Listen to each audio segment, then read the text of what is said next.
Assalamualaikum warahmatullahi wabarakatuh. Waalaikumsalam warahmatullahi wabarakatuh. Yang kami hormati Prof. Saryono yang hari ini alhamdulillah bisa hadir ya Prof. Yang kami hormati Bu Mekar yang sudah tadi membuka kegiatan kita hari ini, hari Jumat. Semoga penuh barokah ya, suasana mendukung. Semoga pembelajaran yang kita dapatkan hari ini nantinya akan bermanfaat semua bagi kita semua ya. Izinkan saya terlebih dahulu akan men-slide share, apakah sudah terlihat? Terlihat, Pak. Baik ya. Sebenarnya saya di sesi kedua karena nanti ada Pak Iwan yang akan menjelaskan terkait dengan konsep dasar nyeri dan nanti ada konsep bagaimana pendekatan spiritual untuk manajemen nyeri ya. Tapi karena sesuatu hal mungkin saya terlebih dahulu yang akan menyampaikan. Ini penting sekali karena hampir lebih dari 80% pasien yang datang ke rumah sakit itu akan merasakan nyeri. Oleh karena itu kita sebagai tenaga kesehatan, sebagai perawat, dan mungkin peserta ada yang sebagai calon perawat harus betul-betul memahami karena nyeri itu termasuk hak pasien yang harus dipenuhi untuk terbebas dari nyeri. Maka dari itu Anda semua kita akan sharing berbagi bersama terkait dengan pengkajian nyeri. Karena kalau pengkajian nyeri ini tidak bisa tuntas, nanti apa yang dirasakan oleh pasien tidak bisa tergali, maka sehingga nanti tidak efektif kalau kita memberikan intervensi. Ya. Jadi untuk perkenalan sudah disampaikan oleh Bu Erni, terima kasih. Nah, lebih 30 menit saya dalam menyampaikan materi ini, peserta seminar online harapannya mampu menguasai 3 dari tujuan dari seminar ini, dari penyampaian materi saya. Yang pertama adalah Anda semua yang hadir di forum Zoom ini, harapannya mampu menjelaskan kembali terkait dengan langkah pengkajian nyeri. Kemudian mampu menjelaskan pengkajian nyeri dengan metode mnemonik. Nah, mnemonik ini saya rasa nanti kita semua sudah tidak asing lagi, tapi nanti kita akan refresh kembali ya. Kemudian yang terakhir adalah harapannya nanti Anda semua yang hadir di sini adalah mampu menjelaskan bagaimana instrumen pengkajian nyeri di unit intensif. Para peserta yang berbahagia, kalau kita tahu, ya, saya yakin pasti sudah tahu karena materi ini saya yakin kalau sudah sering disampaikan bahwa nyeri ini memang menjadi suatu kondisi yang tidak menyenangkan. Tidak hanya untuk pasien, ya, siapapun kalau sedang merasakan nyeri itu rasanya itu tidak nyaman. Misalkan nyeri di gigi, itu rasanya itu dunia itu mau kiamat, ya. Itu kalau nyeri di gigi, ya. Apalagi nyerinya di hati itu juga sangat luar biasa. Mungkin akan selalu gelisah dan ya, mungkin tidak bisa tidur, ya, makan tidak enak, ya. Nah ini sehingga konsep ini harus dihilangkan, ya. Nah tetapi nyeri sebenarnya ada suatu manfaatnya. Karena apa? Nyeri atau pain is warning sebenarnya. Nyeri itu adalah suatu peringatan bahwa ada permasalahan yang terjadi di dalam tubuh kita. Coba bayangkan kalau peringatan itu tidak terjadi. Misalnya pada seorang yang mengalami neuropati, pada pasien yang menderita diabetes, itu alarm sistem untuk nyerinya itu sudah tidak berfungsi. Nah kalau itu nyeri, misalkan nyeri dada akibat atau chest pain akibat mengalami sindrom koroner akut, dia tidak tersampaikan, maka ini menjadi sangat berbahaya. Jadi orang merasakan nyeri itu tidak menyenangkan, tapi juga itu sebagai alarm, ya, ada manfaatnya juga. Maka segala sesuatu yang diciptakan, yang dirasakan oleh kita, yang itu merupakan kehendak Tuhan, itu pasti ada bermanfaatnya, ya. Itu pada suatu usaha yang tepat, ya. Nah, kemudian ini hasil survei pasien di rumah sakit ini 80% ini mengalami nyeri, ya. Bahkan ada beberapa survei lagi ada lebih dari 80%. Ya, jadi ini masalah yang paling banyak dirasakan oleh pasien. Kemudian pengkajian nyeri dan manajemen nyeri ini merupakan hak pasien.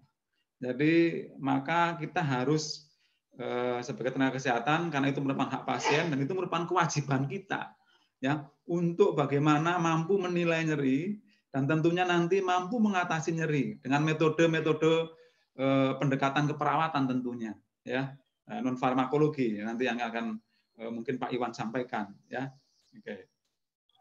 Kemudian bahkan menjadi sebuah tuntutan bahwa rumah sakit ini diminta untuk mengakui hak pasien terhadap nyeri. Ya, sehingga terjadinya proses untuk melakukan asesmen ya, serta manajemen nyeri yang sesuai dengan sistem akreditasi di rumah sakit. Ya, ini menurut standar nasional ya akreditasi rumah sakit. Ya, menurut SNARS ini bahkan dinilai kalau nanti rumah sakit akreditasi. Ya, bagaimana manajemen nyeri, formnya seperti apa? Ini ada dalam penilaian di rumah sakit. Kemudian semua tenaga kesehatan ini harus mampu melakukan pengkajian nyeri dan melakukan manajemen nyeri yang tepat tentunya. Karena terkadang walaupun ini sering dibicarakan, tapi berdasarkan hasil survei di lapangan ternyata belum semua tenaga kesehatan pun mampu menilai dengan tepat, sehingga intervensinya terkadang kurang tepat juga di dalam memberikan penata laksanaan. Ya, karena terkadang kita menempatkan diri itu pada petugas kesehatan, padahal di dalam pengkajian nyeri itu tidak tepat kalau menempatkan diri karena sifat-sifat dari nyeri itu sangat subjektif. Nah, ini nanti akan kita bagikan ya. Nah, ini tadi yang saya sampaikan bahwa menjadi komponen penilaian di dalam akreditasi SNARS ya, di dalam HPK, hak pasien dan keluarga di poin 2.5 ini kalau nanti kita bicarakan lebih dalam, dan juga PAP ya 6 melakukan regulasi dari pelayanan penanganan nyeri ya. Sehingga ini sangat penting. Ya. Nah, kalau kita tahu terkait dengan proses keperawatan, ada asesmen, itu merupakan tahap pertama yang sangat penting. Nah, terkait dengan pengkajian nyeri, ini tentunya ada berbagai hal atau fokus. Yang pertama adalah anamnesa. Ya. Nah, kalau pasiennya sadar, ini mungkin sangat mudah untuk melakukan anamnesis. Ya. Kemudian juga dilanjutkan dengan pemeriksaan fisik. Dan nanti juga ada pemeriksaan penunjang terkait dengan nyeri. Nah, 3 ini harus kita kuasai untuk membuat atau mengumpulkan data-data yang tentunya komprehensif. Ya, sehingga nanti permasalahan keperawatan bisa ditegakkan dengan tepat dan nanti intervensinya menjadi tepat pula. Ya. Kita akan bahas satu persatu. Nah, dalam anamnesis, tentunya kalau pasien itu sadar, itu data-data subjektif yang harus kita dapatkan. Karena memang nyeri itu sifatnya sangat subjektif. Nah, nanti kalau pasien di ICU yang tidak sadar, ya, pasien terintubasi, terpasang ventilator mekanik, ya, atau bahkan pasien tersedasi, nah, ini bagaimana pendekatannya?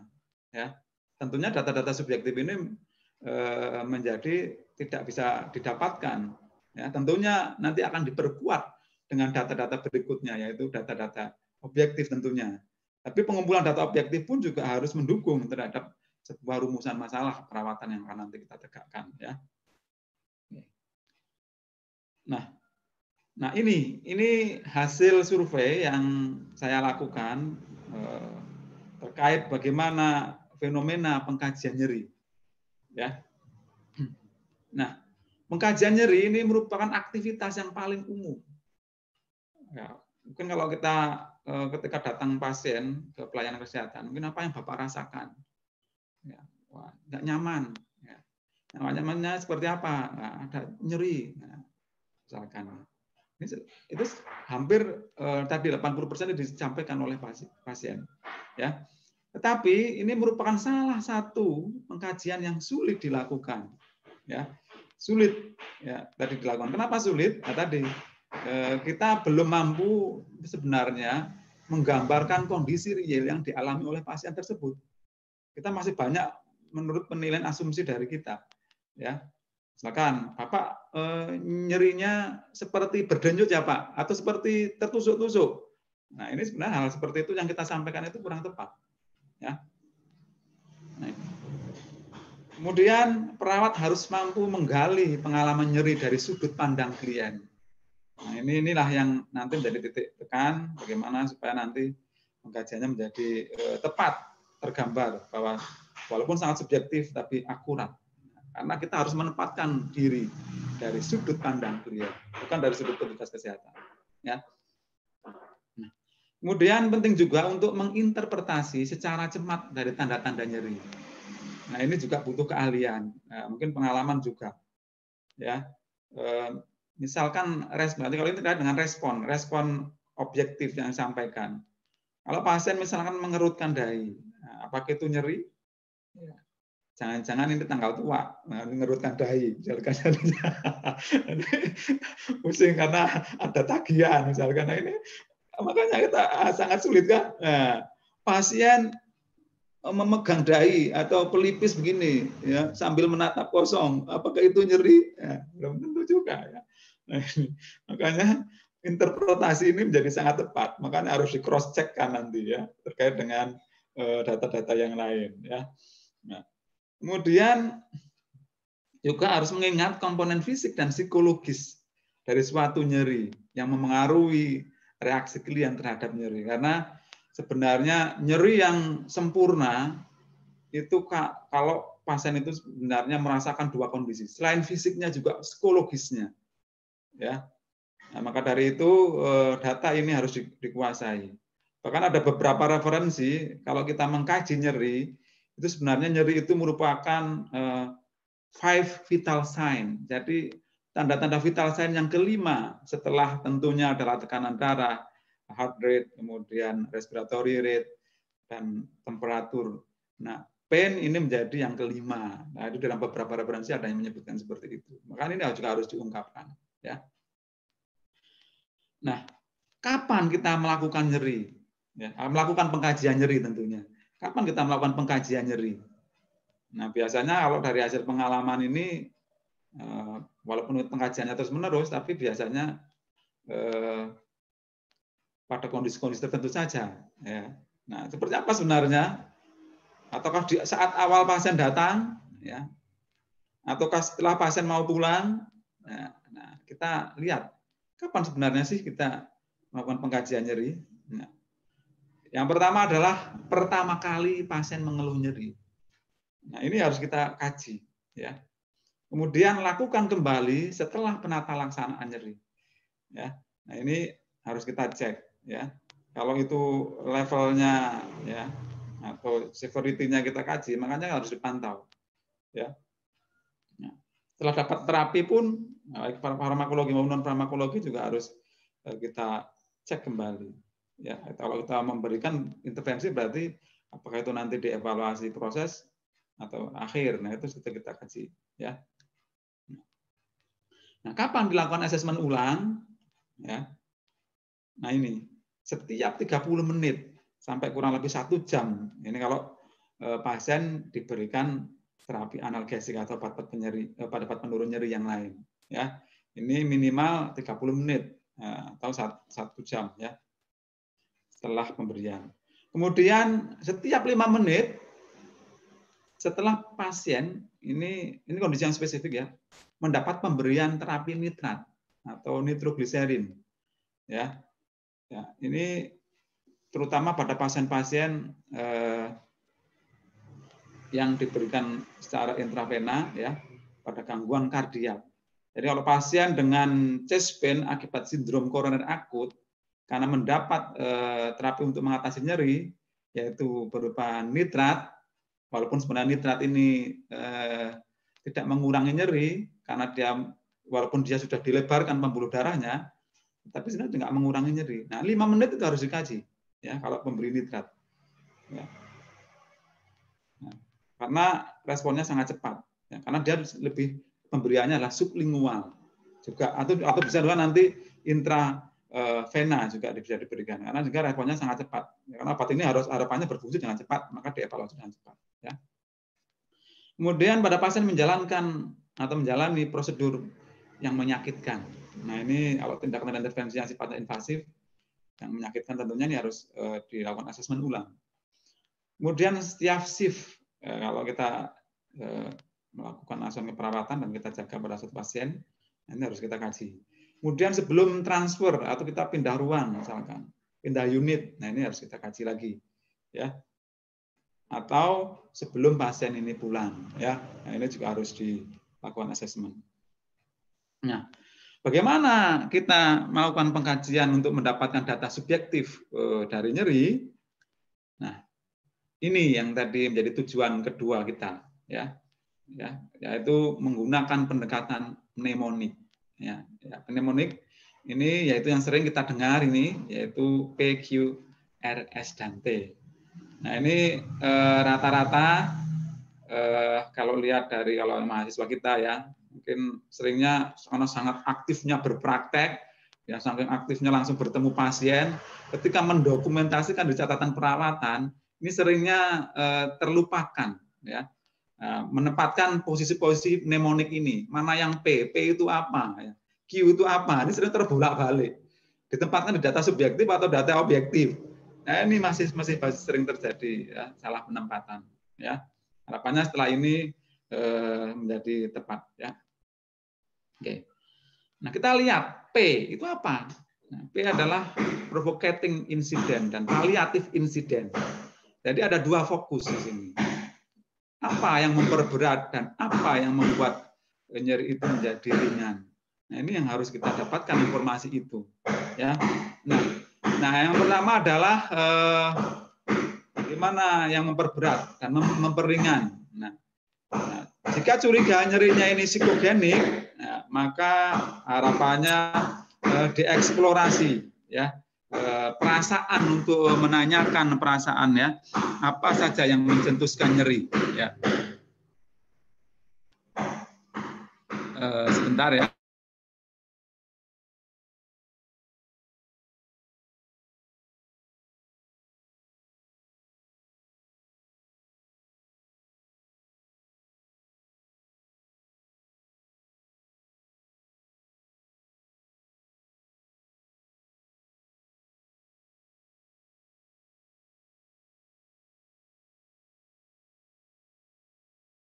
Ya, baik, kita lanjutkan. Nah, ini contohnya, contoh bagaimana kalimat untuk mengkaji, ya, terkait dengan respon provocating incident dan palliative incident.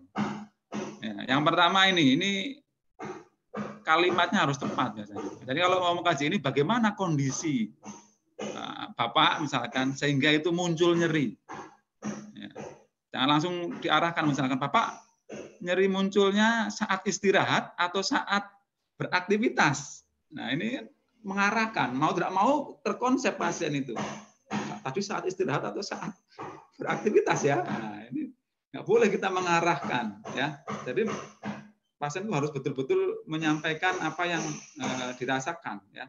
Kemudian faktor apa yang membuat nyeri itu meningkat, ya. Kemudian faktor apa yang membuat nyeri itu berkurang, ya. Nah, ini yang harus apa namanya didapatkan datanya, sehingga itu memang menempatkan dari kondisi pasien yang ada, ya. Kemudian Q, quality of pain, ya. Nah, apa yang menjadi fokus di quality of pain ini adalah pengkajian untuk menilai bagaimana rasa nyeri itu dirasakan secara subjektif, ya. Nah, kemudian seringkali ya, pasien itu mendeskripsikan nyeri itu dengan kalimat-kalimat tertentu, misalkan nyerinya tajam, tumpul, ya, berdenyut atau berpindah-pindah, seperti tertindih atau tertimpa benda berat, perih, ya, tertusuk dan lain-lain, ya. Nah, perawat sebaiknya tidak memberikan kata-kata deskriptif ini pada pasien, ya. Jadi betul-betul ini yang dideskripsikan oleh pasien itu sendiri, ya. Nah, contoh kalimatnya ini. Coba jelaskan Pak pada saya, ya, seperti apa nyeri yang Bapak rasakan. Nah, nanti pasti akan menjelaskan sesuai dengan apa yang disampaikan oleh pasien, ya. Kemudian region. Nah, pengkajian untuk mengidentifikasi letak nyeri secara tepat, ya. Ini apakah adanya radiasi atau nyeri sebar, referred pain misalkan, ya. Dan apa penyebabnya? Nah, ini terkait dengan region. Nah, contoh kalimatnya ini, nah, di mana minta pasien untuk sambil menunjukkan dengan satu jari. Nah, ini yang jarang dilakukan. Bapak nyerinya di mana? Nah, di sini. Nah, di sini itu di mana, Bapak? Ya, harus ditunjuk dengan jari, dengan telunjuk jari. Ya, ya. Kalau beda nanti kalau nyeri dengan sindrom koroner akut memang tidak bisa ditunjuk karena nyerinya referred pain, nyeri menyebar. Itu menjadi khas untuk angina pectoris ya. Nah, ini. Kalau nyeri-nyeri yang lain itu bisa ditunjuk karena dia memang terlokalisir ya. Kemudian apakah rasa nyeri itu menyebar pada area sekitar nyeri Bapak yang ditunjuk itu? Nah, ini harus didapatkan data ini ya. Baru kemudian dibantu dengan severity ya. Ya, S itu severity ya. Nanti seringnya dengan scale ya, skala ya. Nah, tingkat keparahan pasien tentang nyeri merupakan karakteristik yang paling subjektif ya. Nah, ini nanti ini menjadi penting karena untuk menilai bagaimana menggambarkan nyeri yang dirasakan levelnya tuh sampai berapa. Ini menjadi data-data yang bisa terukur ya. Nah, walaupun nanti bisa dikategorikan nyeri itu apakah nyeri ringan, sedang atau berat, nanti tergantung instrumen yang akan kita gunakan di dalam menilai ini. Nah, kalau skala deskriptif ini merupakan alat pengukuran tingkat keparahan nyeri yang lebih objektif. Bisa bentuknya numerik rating scale atau verbal rating scale atau visual rating scale. Ya, banyak sekali instrumen-instrumen yang sudah dikembangkan dan itu menjadi instrumen baku yang sudah banyak digunakan oleh teman-teman sejawat ya. Oke. Nah, contohnya ini misalkan seberapa berat nyeri yang Bapak rasakan misalkan. Sambil melihat skala deskriptif misalkan tentang 0 sampai 10 misalkan ya. Atau bahkan atau ada 0 sampai 100 ya, tanpa ada angkanya. Suruh minta menggariskan baru diukur. Nah, ini juga salah satu instrumen juga yang bisa kita gunakan ya. Lalu kemudian time di sini adalah pengkajian untuk mendeteksi kapan nyeri itu muncul, berapa lama nyeri berlangsung, ya. Apakah itu bertambah buruk, ya, pada malam hari, ya, atau siang hari, bertambah berat, ya, saat beraktivitas. Nah, ini juga harus ditanyakan kapan, ya, nyeri itu timbul. Nah, contoh kalimatnya ini kapan nyeri muncul, ya, apakah gejala timbul mendadak, perlahan-lahan atau seketika itu juga muncul. Ya. Apakah gejala timbul ini secara terus-menerus atau hilang timbul? Kapan terakhir kali ya Bapak merasakan nyaman dan merasakan sangat sehat? Nah ini juga menjadi start. Ya. Ketika saat itu sehat dan kapan dia datang yang pertama kali nyeri itu. Nah ini menjadi indikator yang harus didapatkan juga. Ya. Nah kemudian data objektif. Ya. Data objektif ini diperoleh dengan melihat respon pasien, nah, dan juga nanti dilanjutkan dengan pemeriksaan fisik dan penunjang. Ya. Nah, apa yang harus didapatkan di dalam respon pasien? Ini ada 3, ada respon perilaku, respon fisiologis, dan respon afektif. Ya. Kita bahas satu persatu. Nah, respon perilaku ini biasanya mencakup ekspresi wajah, gerakan tubuh, kontak fisik, ya, dengan orang lain atau keluarga pasien kalau ada di situ, atau perubahan respon terhadap lingkungan. Nah, contohnya misalkan merubah posisi, ya, yang tadinya mungkin ya terlentang, berubah miring, habis miring terlentang lagi, atau mengusap-usap ya bagian yang sakit, ya. Menopang bagian yang nyeri, ya, atau yang sakit, ya, atau menggertakkan gigi, ya. Ya, kemudian menunjukkan ekspresi wajah meringis, ya, ya. Bukan menyeringai, ya, tapi meringis. Seringnya ditulis wajah pasien menyeringai, wow, serem, gitu. Menyeringai. Ya. Nah, ini sering dilakukan. Jadi kita tuh sempat terbayang juga ini menyeringai itu seperti apa? Vampir kah? Wah, ini takut ini kalau ya, meringis, ya. Ya, mengerutkan alis, ya, kemudian menangis, ya, mengerang, mengaduh, menjerit, bahkan meraung-raung, ya, atau mengepalkan tangan dengan kuat, ya, melompat dari satu sisi ke sisi lain, wah, ini luar biasa ini ekspresinya ini. Memegang area yang nyeri, ya, atau gerakan terbatas, jadi mau gerak tapi nggak bisa karena misalnya pasca operasi misalkan, ya. padahal dia pengen bergerak ya. Nah, ini juga termasuk respon perilaku pasien. Ya. Kemudian fisiologis. Nah, fisiologis ini ada 2 respon ya, ada simpatis dan parasimpatis ya. Tergantung dia sifat nyerinya nanti. Kalau ada kondisi akut ya lebih arah simpatis ya. Kalau kronis nanti lebih arah parasimpatis ya. Bagaimana kalau simpatis lebih cenderung meningkatkan frekuensi pernapasan ya. Bronkiolus itu mengalami pelebaran, frekuensi jantung meningkat, vasokonstriksi ya.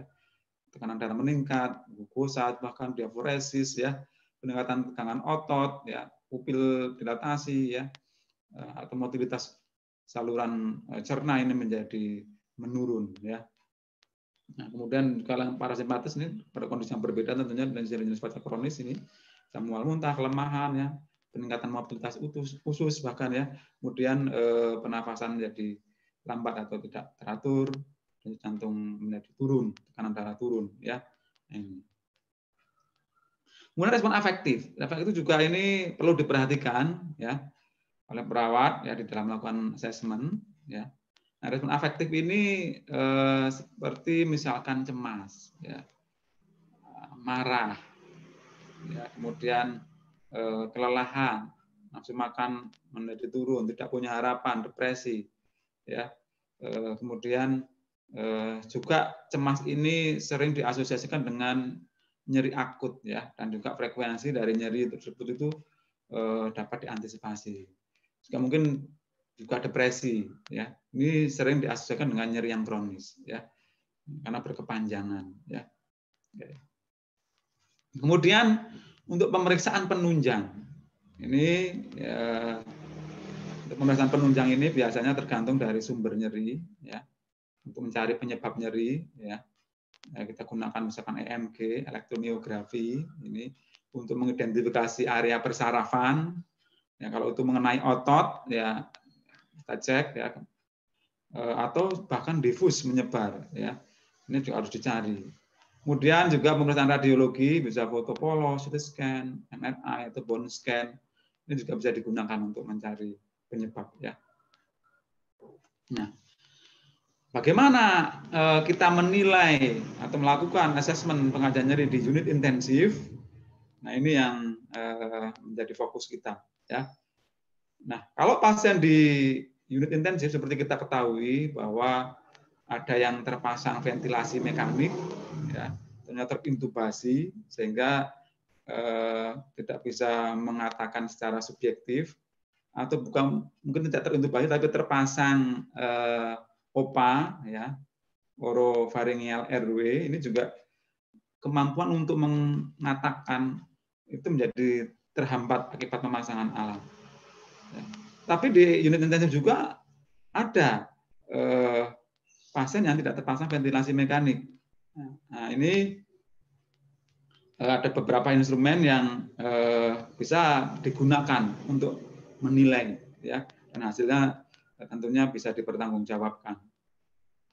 Nah, ini yang paling sering banyak digunakan, ini formnya. Ya, ini adalah Critical Care Pain Observation Tool, CPOT. Ya. Nah, ini CPOT ini ada indikatornya, itu ada ekspresi wajah, kemudian ada gerakan tubuh. Nah, ini kalau CPOT ini bisa dipakai pada pasien yang masih terpasang ventilator mekanik atau yang sudah diekstubasi. Nah, ini nanti kalau pasien masih terpasang, berarti yang diisi yang terpasang. Berarti yang berbicara ini kita strip, kita nggak terisi di sini. Ya, jadi indikatornya 1, 2, 3, 4. Jadi kalau itu skor poinnya itu maksimal 2, berarti 4 kali 2 maksimal 8. Ya. Nah, ini. Nah, bagaimana menilai ekspresi wajah? Kita lihat. Nah, secara kondisi, apakah rileks? Rileks ini berarti kalau kita lihat tidak ada ketegangan otot, ya.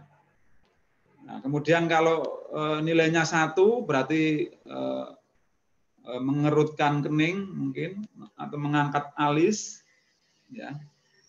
Kemudian mungkin atau mencoba membuka mata, meneteskan air mata, ya.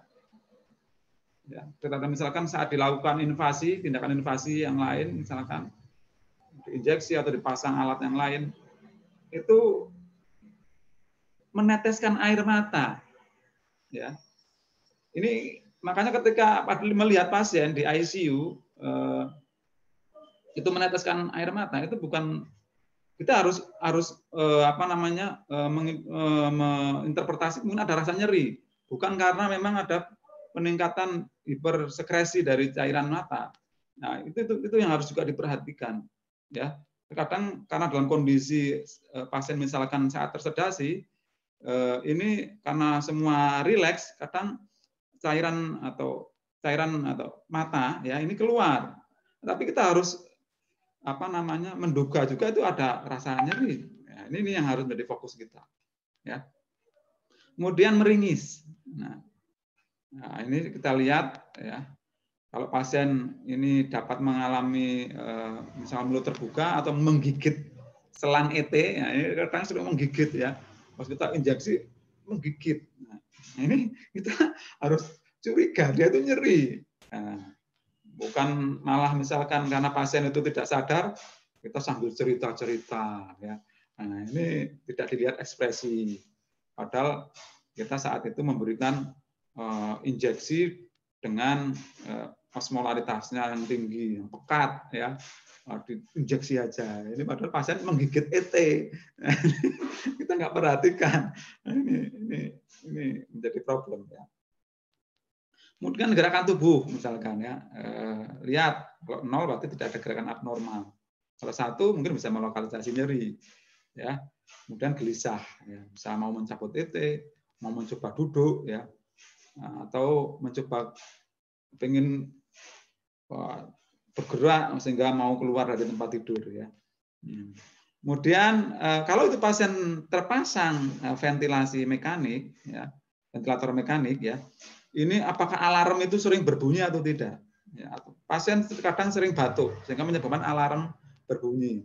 Itu terus-terusan atau hanya sesekali? Ya, ini maka ketika alarm itu aktif dan mati sendiri ya kita nilai 1. Tapi kalau alarm itu terus berbunyi, ya, harus cek ya. Nah, kan pasien ini nyeri yang hebat ya. Ini juga harus dinilai ya. Nah, kalau sudah terekstubasi, ini kita lihat karena pasiennya sudah mampu berbicara, sudah sadar ya, atau mungkin belum sadar secara penuh, baru penurunan kesadaran, ya, kita lihat apakah bicaranya nadanya pelan, atau hanya mungkin mendesah atau mengerang saja, atau mungkin bisa menangis ya, atau berteriak. Nah, ini ada nilainya ya. Juga kita lihat ketegangan otot, ya. Kalau tadi ekspresi wajah, sekarang lihat ketegangan otot, ada tidak ya. Gerakan otot yang pasif atau gerakan otot yang kuat. Ini ada skornya. Jadi kalau kita tambahkan maksimal ini kalau 0 itu tidak nyeri. 0 1 sampai 2 nyeri ringan. Kalau 7 sampai 8 ini sangat nyeri berat. Ini yang sering digunakan oleh teman-teman yang ada di intensive care unit ya. Atau kita bisa juga menggunakan kalau pasien tidak terpasang ventilasi mekanik, ini bisa menggunakan checklist of nonverbal ya, pain indicator atau CNPI ya. Nah, ini kalau kita lihat, kalau ini dilihat dari sikapnya saja ya. Apakah dia ada keluhan secara vokal ya. Misalkan respon nonverbalnya kalau dia tidak mampu misalkan hanya keluhan nonverbal ya, menghela nafas, ternganga atau rintihan, ini bisa. Lihat wajahnya meringis ya. Kemudian menggenggam yang kuat, ada kegelisahan misalkan, selalu bergeser posisinya, selalu menggosok-gosok, atau ada keluhan vokal dengan kata-kata, aduh misalkan, ya, atau bahkan memaki-maki, ya, bahkan protes, ya, marah-marah, ya, meminta kita untuk berhenti ketika kita melakukan intervensi. Nah, itu kita lihat, ya. Apakah dia dengan saat gerakan atau saat istirahat? Ini juga harus dinilai. Nah, ini nanti diberikan keterangan. Jadi melakukan misalkan skornya 2.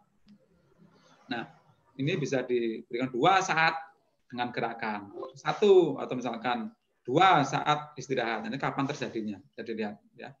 Nah, 1 muncul ini sebenarnya sudah ada indikasi untuk nyeri ya. Nah, ini memang masih kurang di CNPI ini masih kurang detail ya, karena ini hanya sikap saja yang dinilai. Maka kalau teman-teman biasanya pakai yang tadi formulir yang pertama tadi yang CPOT ya. Nah, ini masalah yang mungkin muncul, nyeri akut, nyeri kronis maupun gangguan rasa nyaman. Ya. Nah, ini referensi yang nanti bisa dibaca. Kalau masih kurang puas, nah silakan baca referensi ini.